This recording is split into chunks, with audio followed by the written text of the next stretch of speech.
Olá, sou Josiane Maia, professora em Caxias, Maranhão, terra de Gonçalves Dias. Seja bem-vinda ao canal Sabor da Leitura. Você já sabe, né?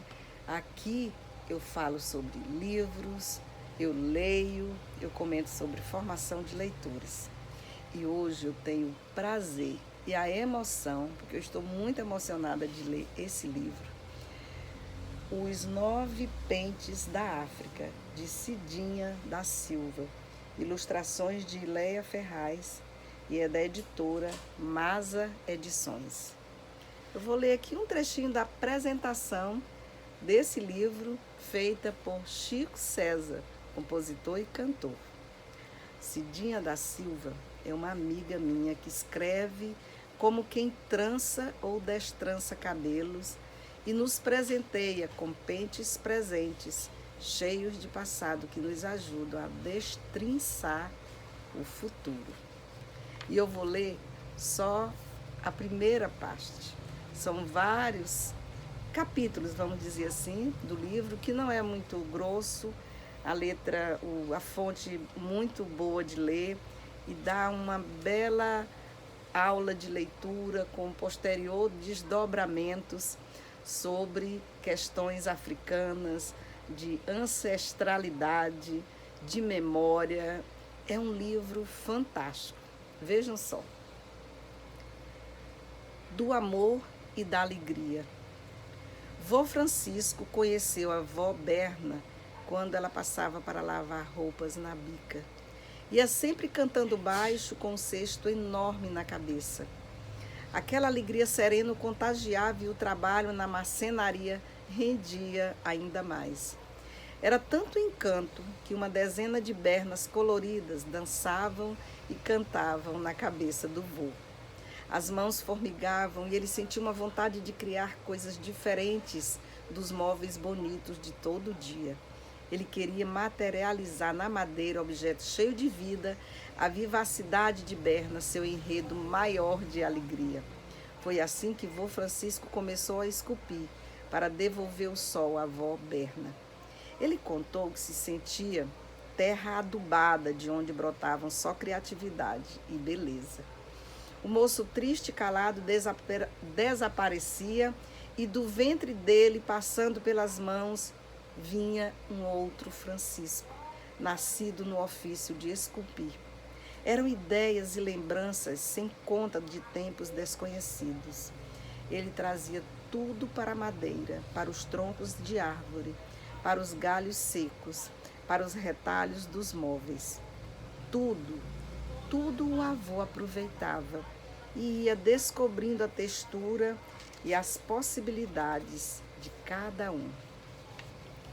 Vô Francisco esculpiu 1000 rostos, tão diferentes da gente, tão parecidos com os negros do mundo, animais e pássaros nunca vistos por ele, só um ou outro pela TV. Por isso mesmo não sabíamos de onde vinham os detalhes, tanta delicadeza e precisão para criá-los. Construiu também bancos e cadeiras lindos, delicados, embora destinados ao uso, como ele insistia em dizer, pois a beleza não deveria ficar parada num canto morto da casa, devia entrar na dinâmica da vida e ser desfrutada. Assim, as esculturas de vô Francisco tornavam mais vivos seus compradores. Ele construiu uma série de escudos com uma riqueza impressionante de particularidades adquirida por um empresário da ilha de Kwanza, em Angola. Neles, esculpiu as guerras de libertação dos países africanos no século XX. Quando o comprador, extasiado, indagou por que ele não esculpia guerras étnicas de períodos pré-coloniais, sagas épicas de reis, princesas e guerreiros, é que havia tanta história fantástica para contar, vô Francisco mergulhou no estampido seco do formão em contato com a madeira e, para surpresa do angolano, definiu-se como um homem deste tempo, um observador entristecido do poder que mudava de mãos, mas não mudava de donos. Os deuses africanos também mereceram atenção, suas comidas e utensílios de cozinha.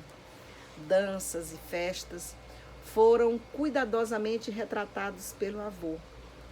Vários clientes comentavam as peculiaridades das imagens humanizadas, também as diferenças entre as obras do vô e as representações dos iorubás, tão comuns no Brasil.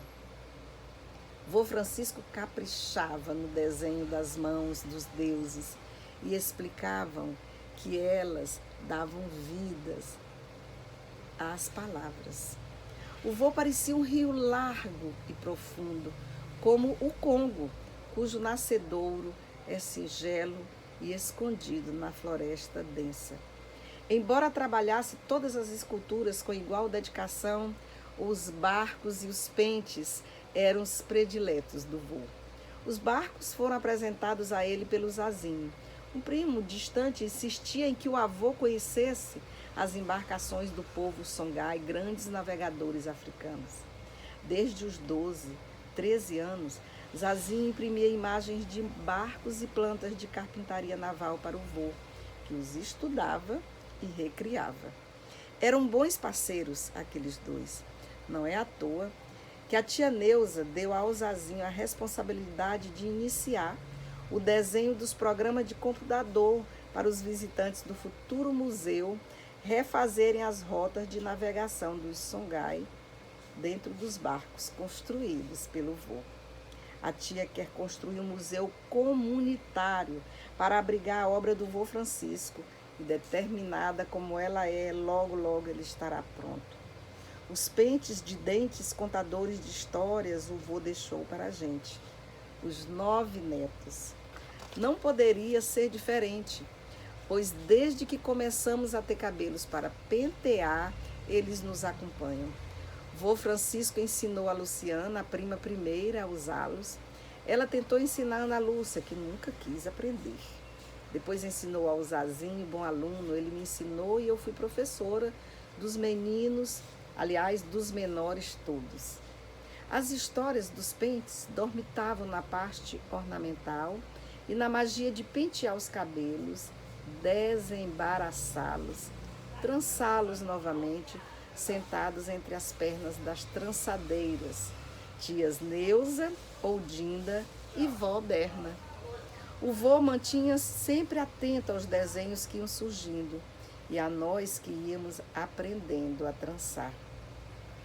São imagens felizes da nossa infância. Juntos desenrolávamos os enredos. Histórias contadas pelos mais velhos, outras inventadas por nós, as crianças, a partir de brincadeiras e memórias ancestrais até. Como dizia com seriedade o vô, ancestralidade os novos também tinham. Ele explicava para responder ao nosso estranhamento de criança frente àquela palavra do mundo dos velhos. Como o vô nos conhecia como a palma da mão dele, legou-nos um pente enroscado na lenda pessoal de cada um de nós.